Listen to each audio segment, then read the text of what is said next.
Hello, and welcome to Tales for Life. In each episode of this podcast, we'll explore a folk or fairy tale from a different culture or region and discover the life lessons, values, and morals they offer that we can use today. Join me on the journey through the magical and meaningful world of folk and fairy tales.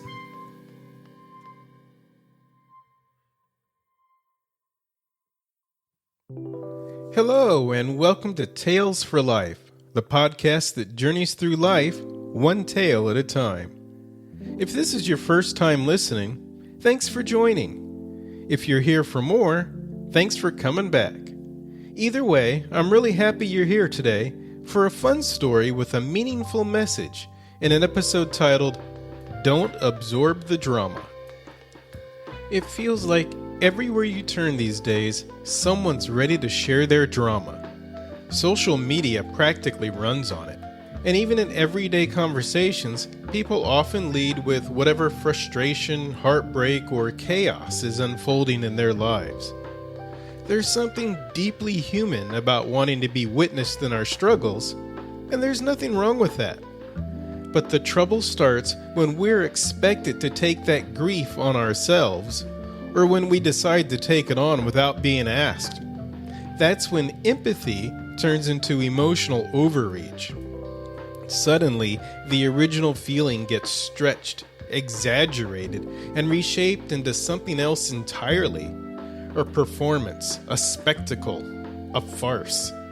And in the process, the truth of the emotion gets lost. One of the most delightful stories I've found that explores this idea comes from Italy, first printed in English in the late 1800s. It shows that this habit of shared, exaggerated grief isn't new at all, and that its absurdity has been obvious for centuries. But it also hints at how a little discernment can keep us grounded in what's real. The story is called The Cat and the Mouse.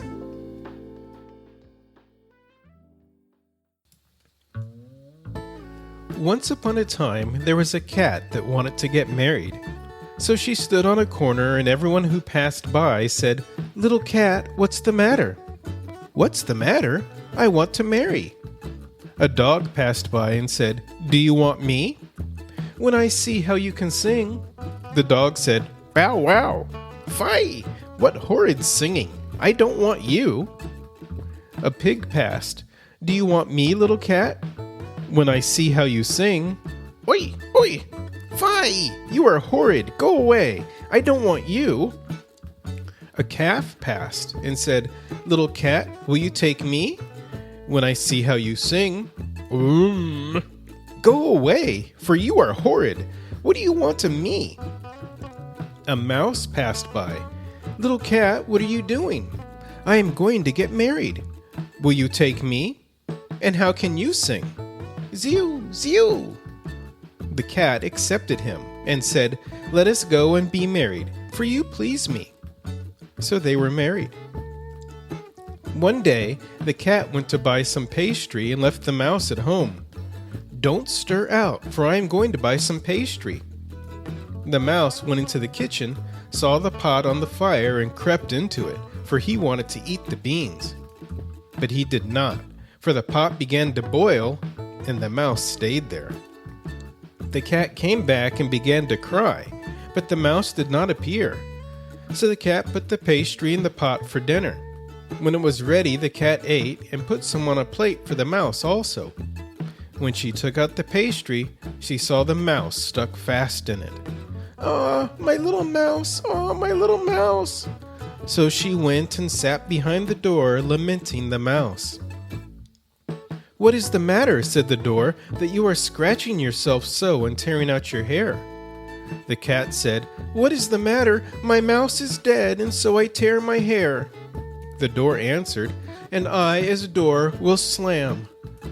In the door was a window, which said, "What's the matter, door, that you are slamming?" "The mouse died, the cat is tearing her hair, and I am slamming." The window answered, "And I, as window, will open and shut." In the window was a tree that said, "Window, why do you open and shut?"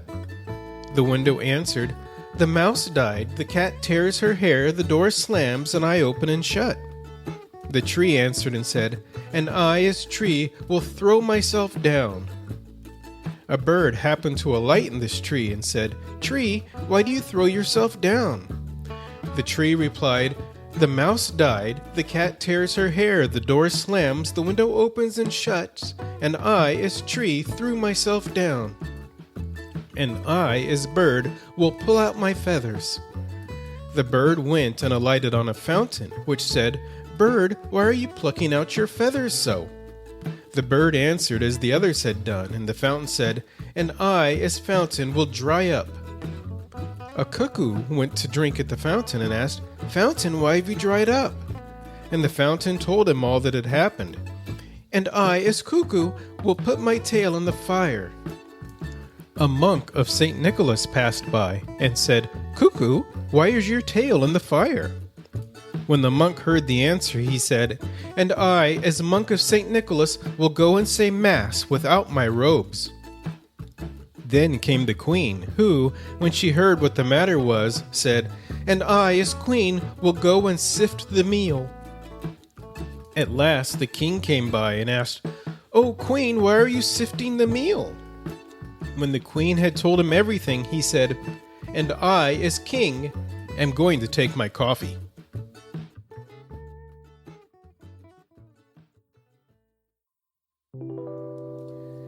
There's nothing wrong with being sad. The cat has every reason to mourn her little mouse husband, and we feel for her. That's how it should be. When something painful happens, grief is not only expected, it's healthy. It's part of being human. But grief shifts into something else when it becomes a performance. The cat isn't tearing her hair out because she's heartbroken. She's doing it because she wants everyone to see how heartbroken she is. And once the door, the window, the tree, the bird, and everyone else start joining in, the whole thing spirals from sorrow into spectacle. We've all seen versions of that in our own lives, moments when someone's pain becomes a stage and the people around them start acting instead of supporting. And that's why the king's reaction matters so much.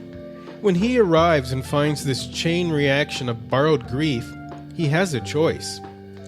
He can join the chaos, or he can recognize it for what it is. He chooses the latter. He stays grounded. He refuses to be swept up in the drama. And that's the part worth carrying with us.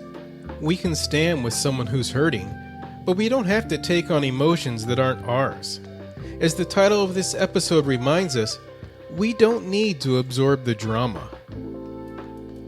So as you head into your week, may you find the balance between compassion and clarity. May you offer comfort without losing your footing. And may you keep your heart open without letting it be pulled into every passing storm. Thanks so much for joining me today.